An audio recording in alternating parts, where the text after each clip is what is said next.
how to see total amount of money spent on Amazon. You want to load up the Amazon website, then sign into your account and hover over your name. Here we are going to select orders.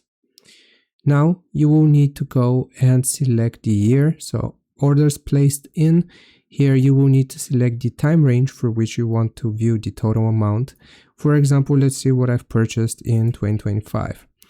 Now you will see the different orders made here, in our case in 2025, and this is going to be the total amount which you have spent.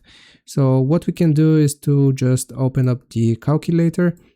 Calc is short for calculator, by the way, guys, and you can calculate the amount. So it's going to be 263.39 plus, and if you keep scrolling down you will see all of your orders, so it's going to be 650.78, and hopefully you don't have that many orders, otherwise you will need to manually do it, because there is no longer such an option to see the total amount. You need to calculate it yourself, and this is how you do it.